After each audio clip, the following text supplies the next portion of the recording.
오늘은 3월 10일입니다. 1905년 오늘 런던의 한 술집에서 축구팀이 하나 탄생했어요. 첼시 FC. 지금이야 챔피언스리그 트로피도 있고 세계적인 스타들이 거쳐간 팀이지만 처음엔 정말 별게 없었어요. 경기장 주인이 경기장을 새들 팀을 못 찾아서 그냥 직접 팀을 만든 거거든요. 그런데 이 팀의 120년 역사를 보면 그냥 축구팀 이야기가 아니에요.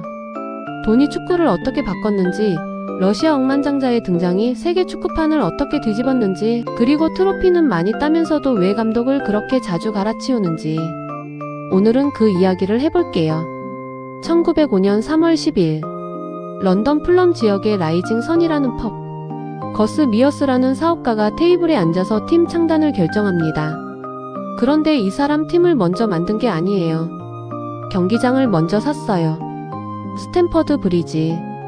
1877년에 지어진 이 경기장을 미어스가 인수한 다음 여기서 경기할 팀을 구하러 갔어요. 제일 먼저 찾아간 게 이웃팀 플럼 FC였어요. 우리 경기장 써라 제안을 했는데 플럼이 거절합니다. 이때 미어스의 선택이 재밌어요. 그냥 직접 팀을 만들었어요. 그래서 탄생한 게 첼시 FC예요. 팀 이름도 독특하게 결정됐어요. 경기장이 플럼 지역에 있으니까 플럼으로 하면 이미 있는 팀이랑 겹치고 켄싱턴은 좀 애매하고 그냥 옆 동네 이름인 첼시로 했어요. 그래서 첼시 FC는 실제로 첼시 지역에 있지 않아요. 경기장은 지금도 플럼에 있습니다. 창단 초기 첼시는 꽤 빠르게 성장했어요. 런던이라는 대도시, 큰 경기장, 많은 관중. 1907년엔 잉글랜드 1부 리그에 올라갔어요. 팬도 많았어요. 그런데 한 가지 문제가 있었어요. 우승을 못했어요. 20세기 대부분 동안 첼시는 이런 평가를 받았어요. 팬은 많은데 성적은 불안정한 팀. 첫 리그 우승이 언제인지 아세요? 1954-55 시즌이에요. 창단 후 무려 50년 만이에요. 그나마 1971년에 UEFA 커비너스컵을 땄어요. 결승 상대가 레알 마드리드였는데 재경기 끝에 이겼어요. 당시 영국에서 꽤 큰 사건이었어요. 하지만 1980년대로 가면 상황이 더 나빠져요. 재정 위기에 성적 하락에 훌리건 문제까지 겹쳐서 강등도 당하고 스탠퍼드 브리지마저 팔릴 위기에 처합니다. 구단이 파산 직전까지 갔어요. 그냥 동네 팀 수준으로 사라질 수도 있었던 거예요. 2003년 러시아의 사업가 로만 아브라모비치가 첼시를 약 1억 4천만 파운드에 인수합니다. 당시 첼시는 빚이 약 8천만 파운드였고 유럽 대회에서 경쟁할 수준도 아닌 팀이었어요. 아브라모비치가 뭘 했냐면 그냥 돈을 쏟아부었어요. 프랭크 램파드, 디디에 드로그바, 아르연 로번, 페트르 체흐. 불과 몇 년 만에 세계 최고 수준의 선수들이 스탠퍼드 브리지에 모였어요. 그리고 2004년 포르투에서 챔피언스 리그를 우승하고 막 떠오른 감독 한 명을 데려와요. 조제 무리뉴. 그가 기자회견에서 한 첫 마디가 유명해요. 나는 스페셜 원이다. 당돌했죠. 그런데 실제로 스페셜했어요. 2004-5 시즌 첼시는 승점 95점에 실점 단 15골로 리그를 우승해요. 지금도 역대 프리미어리그 최고 수비 기록 중 하나로 남아있어요. 창단 후 50년 만에 처음 리그를 우승했던 팀이 이제 2년 연속 우승을 했어요. 이게 현대 축구에서 자본이 얼마나 빠르게 팀을 바꿀 수 있는지를 보여준 최초의 사례 중 하나였어요. 아브라모비치 이전과 이후 세계 축구의 구조가 달라졌다고 말하는 전문가들이 있을 정도예요. 그런데 첼시에는 재미있는 특징이 있어요. 아브라모비치 19년 동안 감독이 15명 이상 바뀌었어요. 더 웃긴 건 우승한 감독도 잘렸다는 거예요. 카를로 안첼로티 리그 우승하고 해임. 안토니오 콘테 리그 우승 다음 시즌 해임.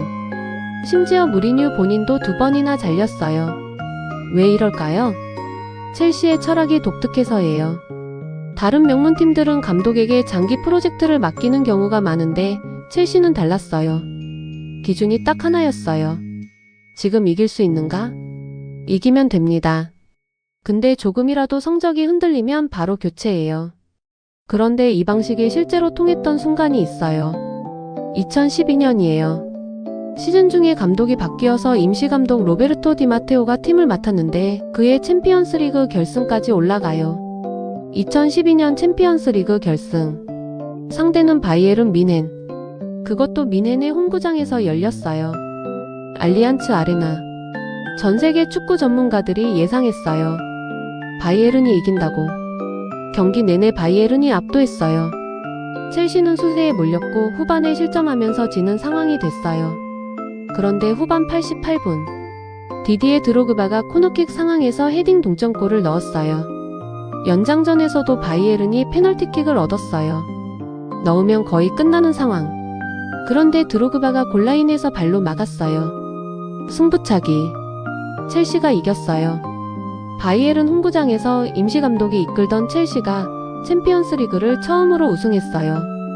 축구 역사에서 손꼽히는 반전 중 하나예요. 그 밤 드로그바는 눈물을 흘리며 트로피를 들었고 그게 첼시에서 그의 마지막 경기였어요. 2022년 2월 러시아가 우크라이나를 침공합니다. 영국 정부는 러시아 억만장자들에게 제재를 가하기 시작했고 아브라모비치도 대상이 됐어요. 구단 운영이 동결됐고 결국 2022년 구단을 매각할 수밖에 없었어요. 새 주인은 미국 투자그룹 토드볼리 컨소시엄이에요. 그런데 이유가 좀 정신없어요. 새 구단주는 엄청난 돈을 쓰기 시작했어요. 불과 몇 시즌 만에 수십 명의 선수를 사들였어요. 그런데 감독도 계속 바뀌고 너무 많은 선수가 뒤섞여서 팀이 오히려 혼란스러워졌어요. 토마스 투엘, 그레이엄 포터, 마우리시오 포체티노까지 연속 교체. 챔피언스리그를 2번이나 우승한 팀이 리그 중위권을 맴도는 상황이 됐어요. 아브라모비치 때는 적어도 우승은 했잖아요. 새 구단주는 돈을 더 쓰면서 성적은 더 나쁜 아이러니가 생겼어요. 첼시 이야기를 그냥 한 팀의 흥망성쇠로만 보기엔 너무 아까봐요. 이 팀은 현대 축구의 구조를 바꿔버렸거든요.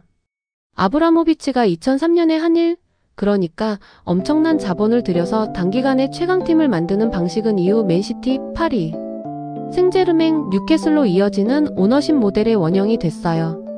그 이전엔 축구팀이 이렇게 빠르게 바뀔 수 있다는 걸 몰랐어요. 전통과 역사가 있어야 명문이 된다고 생각했거든요. 첼시가 보여준 건 달랐어요. 돈이 있으면 10년 안에 유럽 최강이 될 수 있다는 거였어요. 그게 좋은 건지 나쁜 건지는 여전히 논쟁이에요. 한쪽에서는 자본이 축구를 망쳤다고 해요. 지역 팬들의 팀이 글로벌 투자 상품이 돼버렸다고. 다른 쪽에서는 그 덕에 축구 수준이 올라가고 더 재미있는 경쟁이 생겼다고 해요. 정답은 없지만 첼시라는 팀이 그 논쟁의 한가운데에 있다는 건 확실해요. 1905년 3월 10일 런던의 술집 한 켠에서 탄생한 첼시 FC. 경기장 주인이 세입자를 못 찾아서 만든 팀이 120년이 지나 챔피언스리그 트로피를 2번 들어 올렸어요. 파산 직전까지 갔다가 러시아 억만장자 덕에 순식간에 세계 최강이 됐고 그 억만장자가 전쟁 때문에 쫓겨나면서 다시 혼돈에 빠졌어요. 120년 역사의 드라마가 넘쳐요. 지금 첼시는 다시 재건 중이에요. 콜 파머 같은 젊은 선수들을 중심으로 새로운 팀을 만들려 하고 있어요. 이게 아브라모비치 때처럼 성공할지 아니면 또 다른 혼돈이 될지는 아직 모르겠어요. 하지만 첼시 이야기는 어떻게 흘러가든 재미있을 거예요. 이 팀은 항상 그랬거든요. 오늘도 시청해주셔서 감사합니다. 다음엔 또 다른 이야기로 찾아올게요.